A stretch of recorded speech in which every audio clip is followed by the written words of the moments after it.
The soldiers who reached the chamber at the heart of the tower died before they could cross the threshold. Armor tore, bodies blasted back and up into the air and then burst apart in turn. Armor plates crushed Enum flesh and mashed bone. Legs sank into marble that was now liquid. Pieces of shattered armor extended into smears of blinding light. Time froze. Flesh slid into red ribbons, organs and muscles peeling away and unraveling into nothing. The air was red and screaming.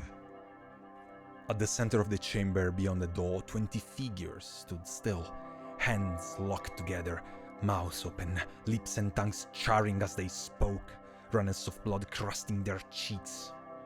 Frost covered the obsidian beneath their feet.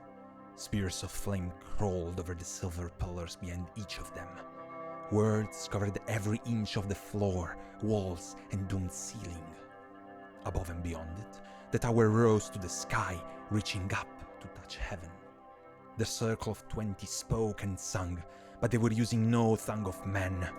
Unword and ill sound came from their throats, biting chunks out of the shouts and screams of the soldiers trying to get into the chamber. Enough!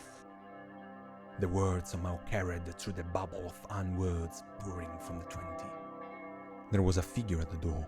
Blood streaked his armor and face. His crown gleamed like a circle of flame. The circle of 20 trembled. The man in the crown grimaced and then stepped into the chamber. The air around him thickened. He pushed on, his footsteps forcing their way down towards the stone floor of the room. The shriek of unsound rose beyond hearing. The man in the crown forced himself forwards, face set. Fire hailed him. The metal of his armor was red with heat. Shadows and rainbow light burst and spun in the chamber. The frost on the walls thickened. Dust and snow billowed from nowhere on gusts of wind. The man in the crown surged forward. He was burning, the flesh of his face charring. But still he pushed forward. Light exploded out of him, blinked to blackness and then back to blinding white. Cracks split the stone floor, frost flashed to steam. A pressure wave ripped into the nearest of the circle figures and tossed them up into the air.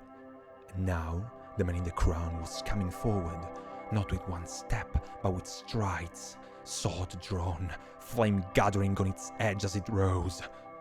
Behind them, soldiers were coming through the doorway, and the circle of speakers and singers were twisting, panicking, the owls coming from their throats, now the simple sound of human rage and fear.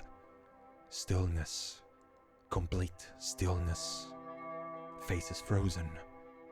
Embers and ashes suspended in mid-air.